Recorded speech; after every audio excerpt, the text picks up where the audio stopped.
At 9:27 in the morning, December 13th, 1943, the sky over Assam looks ordinary. Pale, light, thin haze, nothing dramatic. The kind of the morning that suggests routine. The kind, then, that lies. One P-40 Warhawk is already airborne, climbing slowly. Engine steady, pilot alone. Second Lieutenant Philip Adair is 23 years old. He is not an ace. He is not famous. He is not here to make history. He is here because someone has to be in the air, and today that someone happens to be him. 3 miles to the east, the haze thickens. Then it moves. 64 shapes take form where the sky should be empty. 64 Japanese aircraft appearing all at once, flying straight toward Denjan Airfield. Not circling, not probing, coming in clean, confident, and organized. 24 bombers. 40 fighters stacked above and below them like armor plates. This is not a patrol. This is a scheduled demolition. Adair counts them automatically. You don't need training for that many. You just need eyes, 64 to 1. Somewhere, a doctrine manual quietly clears its throat and suggests waiting for reinforcements. Reinforcements, unfortunately, are 38 minutes away. The bombers are not. Below him sits Denjan, 14 C-47 transport aircraft, parked wingtip to wingtip, loaded and fueled for the Hump Airlift. These planes are not glamorous, but they are the only reason supplies reach China at all. Without them, Chiang Kai-shek's forces starve. Next to the runway is a field hospital. 63 wounded soldiers who cannot run, cannot hide, and will not survive a bombing run. Nearby fuel dumps holding enough aviation gas to keep the airlift alive for 11 days. 11 days is the difference between pressure and collapse. In the past 8 weeks, Japanese air raids across northeast India have already destroyed 47 transport aircraft on the ground. 112 Allied personnel are dead. Those are not estimates. Those are names that used to answer roll call. Intelligence reports say raids of this size succeed 90% of the time against undefended fields. Denjan is at this exact moment undefended. One fighter does not count as a defense. It barely qualifies as an inconvenience. Adair checks his instruments. Fuel tanks full. About 90 minutes of flight time if he's careful. He is not going to be careful. His P-40 carries 6 50 caliber machine guns. Enough ammunition for roughly 12 seconds of sustained fire. 12 seconds to influence the outcome of an operation involving 64 aircraft and thousands of tons of logistics. It is not a comforting calculation. He is not a Superman. He has flown 43 combat missions, enough to know what fear feels like, enough to know how fast things go wrong. His aircraft has a name painted on the side, Lulu Bell, which is cheerful and slightly embarrassing and does absolutely nothing to improve survival odds. The Warhawk itself is sturdy, underloved, and already considered yesterday's news by 1943. It will not win any popularity contest today. The Japanese formation continues west at 240 miles per hour. They are 3,000 feet below him. Their attention is forward, fixed on the target. They expect resistance over the airfield, not out here. Not from one pilot who woke up expecting a routine patrol and is now staring at a problem with no good answers. If the bombers reach Denjan intact, the runway disappears. The transports burn. The hospital becomes a crater. The Hump Airlift stops not for hours, but for weeks. Strategic plans unravel, not because of grand offensives, but because one small airfield failed to survive one morning. Adair does not give a speech. He does not hesitate dramatically. He does not think about medals history or how this will sound later. He does the only thing left that still affects the outcome. He pushes the throttle forward, turns toward the formation, and commits to being very inconvenient at exactly the wrong time. The formation is clear now, sharp enough to read like a diagram drawn across the sky.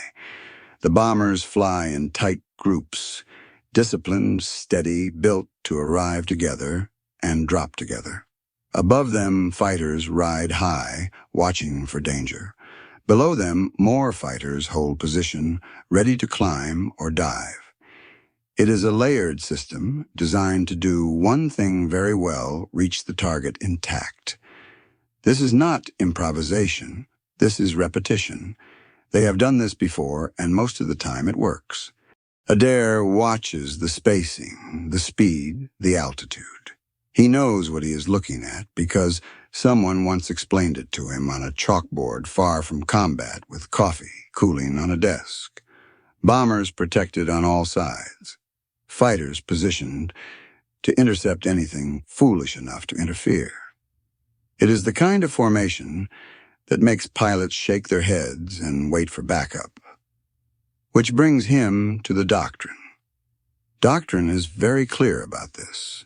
If you are outnumbered by more than 5 to 1, you do not engage. You observe. You report. You delay if possible. You wait for help. Doctrine is written by people who survived long enough to write it down. It exists to keep young pilots alive, which is generous of it. Right now, doctrine is telling him to be patient and sensible.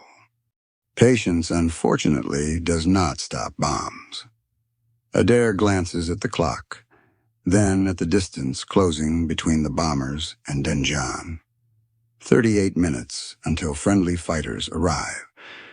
Less than 10 minutes until the bombers reach their release point. Those numbers do not negotiate with each other. One of them is going to win. He already knows which one. Option 1 is simple. He can shadow the formation at a respectful distance, radio for help, and watch. He can do everything right and still arrive too late. When the bombs fall, no one will blame him.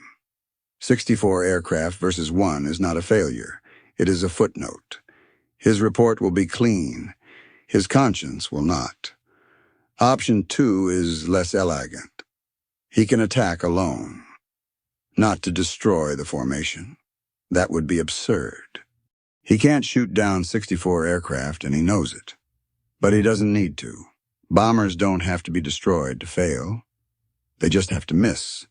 Bombing works when order is preserved. Tight formations mean predictable release points, overlapping blast patterns, accuracy measured in yards instead of miles. Break that order, and the entire operation starts to unravel. Bombers forced to maneuver drop early or late.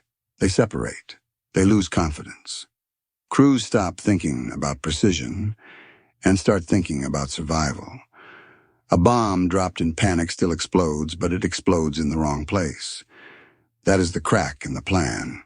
Small, narrow, and dangerous to exploit, but real. Adair adjusts his course slightly and climbs, keeping the sun behind him. It is an old trick, almost polite in its simplicity. If there is going to be a mistake today, he would prefer it not be his. The Japanese pilots are focused forward, scanning the empty sky ahead of their formation. They are not looking back. They are certainly not looking up into the glare. He does the math again because pilots always do. Fuel is not the problem. Ammunition is. 12 seconds of sustained fire means every burst has to matter. This is not a fight where you spray and hope. This is a fight where you choose exactly where to punch and accept whatever happens next. The fighters are the temptation. 40 of them, fast, agile, and very eager. Attacking them would be dramatic and completely pointless. The bombers are the real target. Specifically, the lead bombers. Break the front, and the rest will wobble. Doctrine would not approve of this plan. Doctrine would use words like reckless and unnecessary. Doctrine would also not be standing between a hospital and 24 bomb loads. Adair eases the throttle forward. The engine responds smooth and obedient, unaware that it is about to be asked for more than it was designed to give. He lines up his approach, checks his angle, and commits to the only option left that still has consequences. He is no longer being attacked. He is attacking. One fighter alone turning toward a formation that assumes it is already too late. The sun does most of the work at first. It hangs low enough to blind high enough to be ignored, a polite accomplice that never asks for credit. Adair keeps it at his back and above his shoulder as he closes the distance. From the Japanese formation, the sky ahead looks empty, calm, safe. That assumption lasts exactly as long as it takes a P-40 to drop out of the glare. He rolls slightly noses down, and the Warhawk accelerates. The engine note sharpens, the airframe tightens, and the bomber formation swells in his windscreen faster than instinct says it should. They still haven't seen him. Crews sit behind glass and aluminum scanning forward, trusting the fighters to handle surprises. That trust is about to become a liability. 800 yards, 600. He does not fire early. Early fire is comforting and useless. At this speed, distance collapses violently. When he finally squeezes the trigger, it is close enough that the tracers don't arc. They simply arrive. The first burst walks across the lead bomber's wing, fabric tears, metal flashes, then flame. One engine coughs, shudders, and blooms into fire like it has been waiting for permission. The bomber jerks out of line, dragging smoke and panic with it. The formation does what formations always do when the front breaks. It hesitates.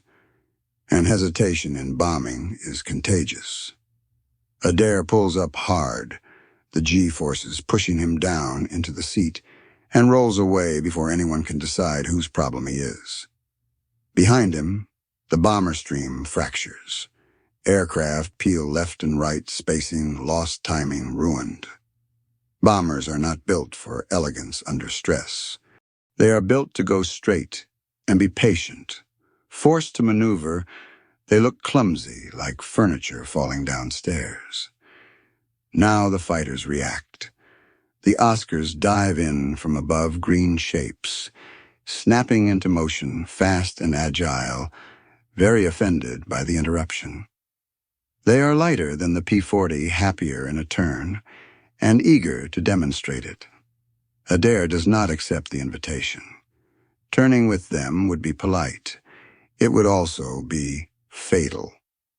He dives instead, trading altitude for speed, the Warhawk doing what it does best. One Oscar flashes past his canopy, too tight, too eager, already bleeding energy. Adair doesn't chase. He never chases. He extends levels and looks past the fighters back to the bombers. That is where the problem still is. The bomber groups are trying to fix themselves.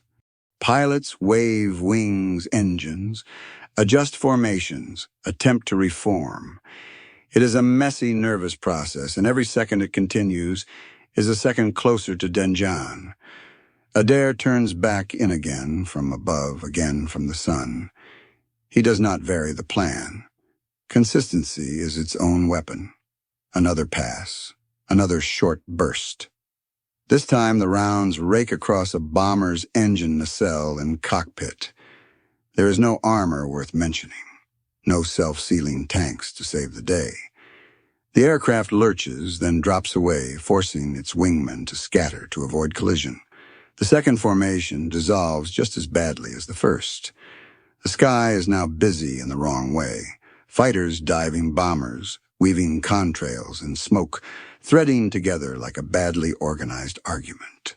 Adair snaps the Warhawk into a climb, then a roll, then dives again, never staying long enough for the Oscars to settle into a proper attack.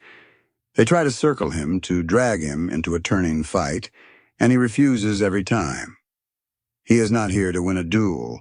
He is here to ruin a schedule. One Oscar gets close enough to fire. Tracers streak past his left wing, close but hurried. Adair answers with a quick burst, not aiming to hit, only to remind the other pilot that this is still dangerous. The Oscar breaks off.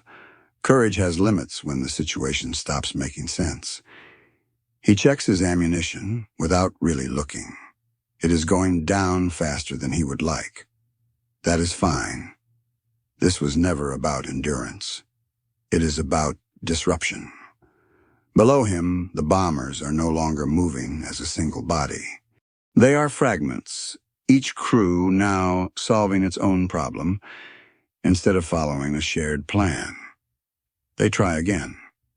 3 bomber groups pull together, tightening up, forcing discipline back into the sky. Adair sees it and commits immediately. No delay, no patience. He dives straight at the lead group fast enough that the fighters cannot stay with him. The Warhawk howls. The bombers loom. At 300 yards, he fires. The burst is clean. The wing fails, not gradually, suddenly. One moment it is there, the next it folds upward and tears away like it was never meant to be attached. The bomber rolls inverted and disappears downward. No parachutes. The formation breaks again, this time decisively. By now, the idea of a coordinated bombing run is gone. Crews are spread out over miles of sky, scattered, shaken, and very aware that something is wrong. Even if bombs are dropped now, they will fall across jungle roads, empty space. Explosions without purpose. The Oscars keep coming, but their attacks grow less organized. They dive, overshoot, climb back up. They are reacting, not controlling. Adair continues to refuse the turn, continues to trade altitude for speed and speed for position, striking only when it matters and vanishing before anyone can settle in behind him. This is not a victory you count in wrecks. This is a victory you measure in confusion. The bombers turn away one by one, some toward Burma, some simply anywhere that is not Denjan. The raid unravels without a final explosion, without a dramatic finish. It simply falls apart. Adair pulls up again, heart hammering, engine hot, ammunition low, and watches the sky empty in the wrong direction. The airfield below is still intact. The runway is still there, the hospital is still standing. The transports have not moved. He has not destroyed the enemy. He has done something far more inconvenient. He has made them miss. The fight doesn't end when the sky goes quiet. It just changes shape. Adair pulls away from the last scattering bombers and levels out. And for the first time in several minutes, no one is actively trying to kill him. That should feel like relief. It doesn't. The engine note is wrong. Not dramatic, not explosive, just off. A subtle roughness that crawls up through the control stick and settles in his teeth. He glances at the gauges. They are no longer friendly. The temperature needle is climbing with quiet determination, the way a problem does when it knows you've already noticed it. He has been at full power far too long. The Warhawk was built to take abuse, not to enjoy it. Metal heats, coolant boils.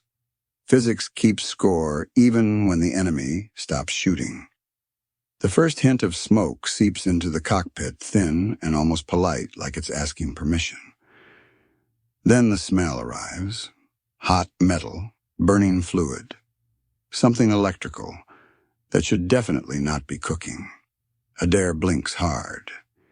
The edges of his vision blur not from fear, but from something more boring and more dangerous.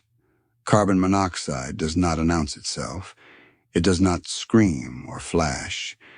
It simply replaces oxygen and waits. His head feels heavy. His hands begin to shake, not violently, just enough to be irritating. The kind of shake that makes simple tasks take a little longer than they should. He looks back over his shoulder. The Oscars are still there. They orbit above him in loose arcs, 6 of them, maybe more, keeping their distance. They don't dive, they don't fire, they just watch. It is unsettling in a way gunfire never is. This is not mercy, it is calculation. From their perspective, the problem has solved itself. The bombers that matter are gone or scattered. Their job now is to escort whatever is left back home, not to chase a damaged American fighter into unknown airspace. There is also ground fire to consider, and nobody enjoys discovering anti-aircraft guns the hard way. Mostly, though, they see the smoke. They see the uneven flight. They see a machine that is very clearly losing an argument with gravity. Why waste ammunition on something that will fall on its own? The engine coughs once like a warning tap on the shoulder. Oil pressure drops. The needle sinks with a calmness that feels deeply insulting. Oil is what keeps metal from becoming a welding experiment. Without it, everything grinds. Heat builds. Tolerances vanish. Time compresses. The cockpit grows hazy. Adair's eyes burn. His throat tightens. He cracks the canopy open a few inches and cold air slams into his face, stealing breath, but clearing the smoke. It helps. A little. Enough. Altitude bleeds away, slow at first, then faster. The Warhawk begins to descend. Not diving, just giving up ground 1,000 feet at a time. He adjusts the throttle, careful, gentle, like negotiating with something that is already offended. Too much power, and the engine cooks itself. Too little, and it quits right here over jungle filled with people who would very much enjoy meeting him. Bailing out is the textbook answer. Shut down the engine, roll inverted step into nothing.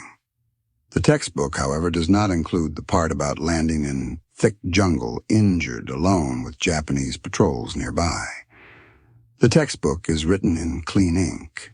Reality is written in humidity and insects. The engine catches fire. Flames lick along the cowling, bright enough to reflect off the canopy glass. Fire in an aircraft is not dramatic. It is immediate.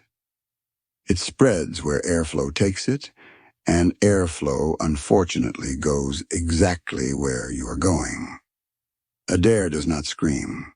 He does not pray. He reaches for the mixture control and pulls it back, cutting fuel. The engine stumbles. The fire falters, confused. He pushes the mixture forward again. The engine coughs, catches, runs rough, but runs. The temperature needle pushes higher, then higher still. The vibration worsens. The Warhawk feels tired, like a boxer who knows the next hit will be the one that drops him. Adair chops the throttle further. Power drops. The descent steepens. Behind him, the Oscars drift closer, curious. One slides alongside close enough that Adair can see the pilot's goggles. The Japanese pilot gestures downward. A simple motion. Land. Surrender. Become a prisoner instead of a corpse. Adair does not respond. He keeps his eyes forward, jaw clenched, breathing shallow, fighting the creeping fog in his head. He is not thinking about bravery. He is thinking about distance. The base is not far, farther than it should be, closer than it feels. He turns toward it anyway. This is no longer about winning a fight. It is about staying airborne long enough to reach friendly ground. The war has moved from the sky to his bloodstream, from tactics to endurance. Every second the engine keeps turning is borrowed time. Every breath tastes wrong. The fighters circle above patience certain. Adair flies on. Because if the plane is going to quit, it will do so over a runway, not the jungle. The controls fail quietly, which somehow makes it worse. It starts with the aileron. The stick moves, but the response is late, mushy, uncertain, like steering through deep water. Then the elevator follows. The nose does not obey the way it should. It dips when it should rise, hesitates when it should respond. The airplane is no longer flying because it wants to. It is flying because physics hasn't finished its argument yet. Adair tests the controls again gently, as if the airplane might take offense. Nothing improves. The damage from the Oscar's last burst has done its work. Control cables are either stretched, severed, or held together by luck and friction. The Warhawk is becoming a collection of suggestions instead of commands. Altitude continues to slip away, 4,000 feet. 4,000 at Kiz. Then 3,500. The jungle below looks soft only if you have never landed in it. He does the math without really thinking about it. At this rate, he will hit the trees before the engine fully dies. That is not a landing. That is an ending. Then something clicks, not in the airplane, in his head. The damaged aileron is forcing one wing down. The stuck elevator trim is pushing the nose the wrong way. Everything is backwards. And that is when the idea arrives unwelcome and strange and impossible enough to be useful. Backwards might be the solution. Aerodynamics does not care about comfort or dignity. Forces act the same way regardless of how foolish a pilot feels. If the airplane insists on pushing the nose down, then perhaps the answer is to make down mean up. If the damaged aileron keeps rolling the aircraft one way, then perhaps flipping the aircraft over turns that problem into help instead of sabotage. It is a ridiculous thought. It is also the only one left. Adair takes a breath, shallow and metallic tasting, and rolls the aircraft inverted. The world flips. The jungle is suddenly above him. Blood rushes to his head. The harness bites into his shoulders as negative G presses him upward. The engine coughs in protest as the fuel system struggles with a maneuver it was never meant to tolerate for more than a moment. Then something unexpected happens. The nose comes up. Not dramatically, not heroically, just enough. The dive eases, the descent slows. The Warhawk is flying upside down, damaged, burning, barely alive, and it is climbing. Adair holds the inverted attitude muscles, screaming vision, narrowing at the edges. His head feels like it's going to split open. He counts seconds because counting helps keep consciousness. It's where it belongs. The airspeed creeps up. 140, 150. The climb is shallow, almost insulting in how small it is, but it is a climb. Fuel starvation returns. The engine stumbles again. He cannot stay inverted forever. He rolls upright, and instantly the broken controls betray him. The nose drops. The descent resumes. So he does it again. Roll inverted. Climb a little. Roll upright. Lose a little. Flip. Climb. Flip. Descend. It is not flying. It is bargaining from above the Oscar's watch. They circle at a safe distance, trying to make sense of what they are seeing. An American fighter with smoke pouring from it, alternating between upside down and right side up climbing, by doing something that looks less like a maneuver and more like stubborn refusal. One Oscar dives closer, curious. Adair sees it rolls inverted again, and suddenly finds himself pointed directly at the Japanese fighter. The Oscar breaks away. Whatever this is, It is not worth engaging. The fighters turn east and leave. Even curiosity has limits. The base appears ahead, faint but unmistakable. A strip of runway, revetments, safety, close enough to taste, far enough to still be dangerous. Now there is a new problem. The landing gear. The Warhawk's gear is hydraulic, and hydraulics require pressure, and pressure requires an engine that still remembers what its job is. Adair reaches for the gear lever. He pulls it down. Nothing happens.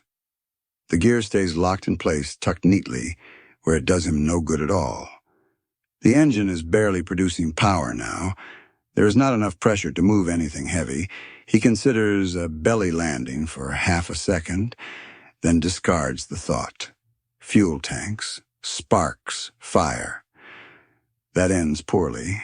There is a backup, a manual hand pump, 28 strokes to build enough pressure to drop the gear, 28 strokes that require both hands. Both hands he does not have. The moment he lets go of the stick, the airplane will try to kill him again. Adair loosens his lap belt, reaches forward, and wraps it around the control stick. He loops it through the seat frame and pulls it tight. It is crude. It is ugly. It is not in any manual. It holds the stick in something close to neutral, close enough to keep the airplane flying straight. He grabs the hand pump. 1 stroke. Nothing. 5.